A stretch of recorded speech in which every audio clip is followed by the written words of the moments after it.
Balik lagi nih, saya kan sebelumnya sempat bilang kan sama Beli Erwin kan, saya pengen tanya tentang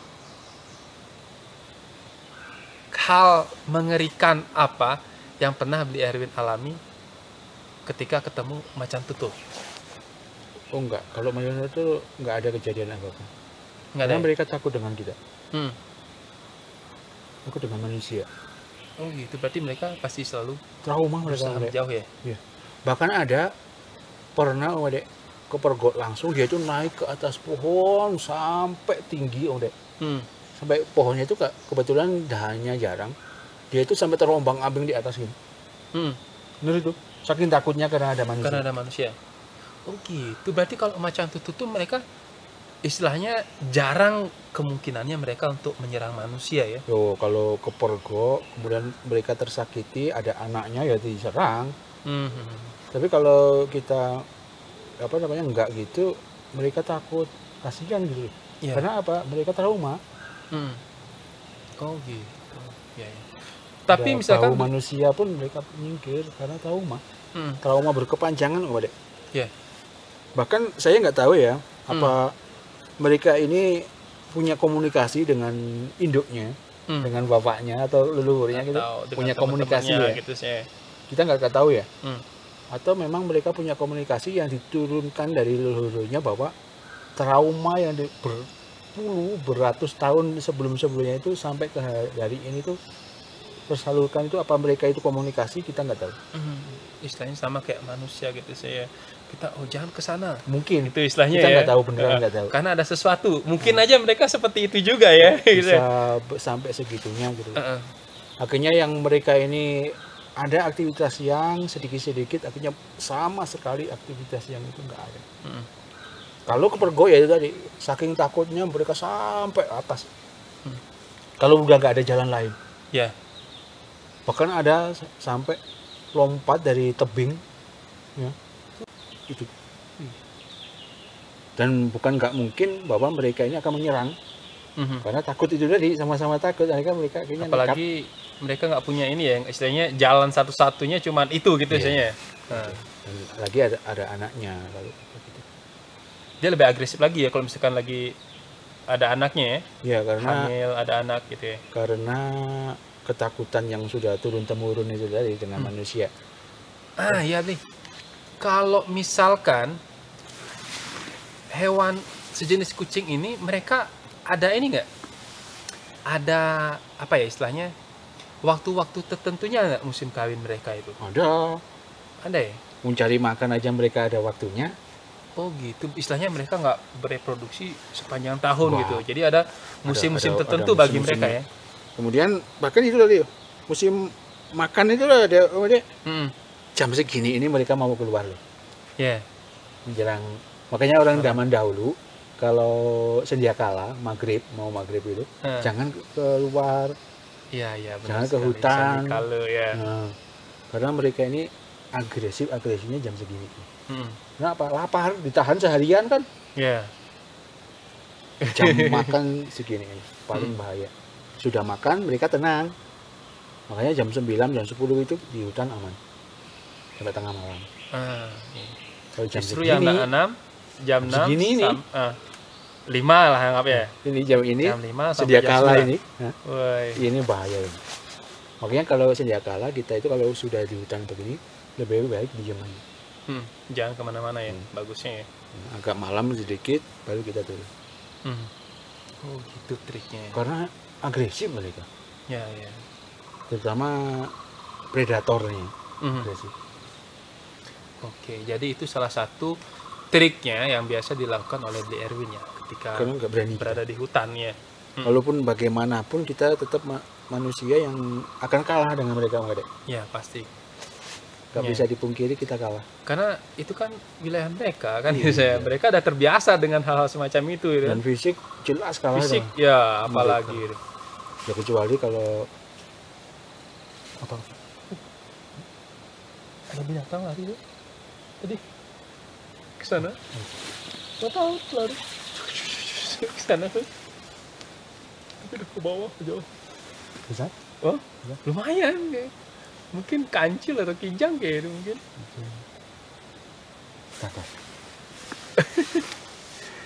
Tapi itu dari kita sendiri bayangin, kita pernah loh Komrek.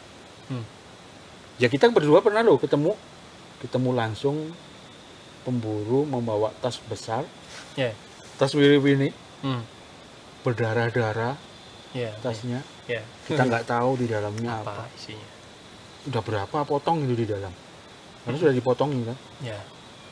Sampai netes-netes sama dek darahnya di tas kayak tas model hijau, tentara. gitu. Netes-netes gini darahnya merah gitu, nggak tahu apa isinya juga. Ya gimana gitu ya, nggak tahu dah, karena kita harus pelan-pelan lah mengedukasi. Bisa mudah-mudahan ya kita kedepannya bisa mengedukasi masyarakat untuk bisa saling menjaga gitu istilahnya. Tapi walaupun gitu kita itu bukan apa-apa Mbak. Mau mengedukasi pun juga kita balik ke diri sendiri, kita bukan apa-apa. Siapa kita mau mengedukasi mereka kan gitu loh. Dengan cara apa kita juga nggak tahu. Nah sekarang karena zaman sudah berubah, semua orang memegang handphone, kita bisa melihat video. Kita membuat video sekarang. Ya dari video itulah kita.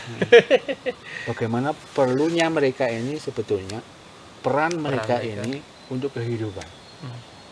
Benar sekali. Karena semua satwa liar dan semua tumbuhan di alam semesta ini yang ada di sekeliling kita ini punya peran untuk apa? Untuk melanjutkan kehidupan. Cuman manusia aja loh kita ini yang kadang-kadang nggak punya peran. Iya nggak? Iya. Peran kita ada satu, merusak. Yang paling besar ini. Ya gimana ya, memang sifat.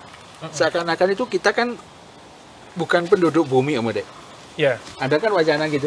Ada sesuatu hal, saya pernah mendengar itu, bahwa memang manusia itu bukan penduduk bumi kayak gitu. Kayak kalau dipikir-pikir kayak benar ya. Makhluk dari planet lain. Oh iya. Ada kan di film atau apa kan gitu. Di buku pernah ada juga. Bahwa manusia itu datang dari luar angkasa. Akhirnya sampai hari ini belum bisa mengenali bumi ini sepenuhnya. Jangan-jangan belum kenal loh. Kedepannya pun kita seperti itu.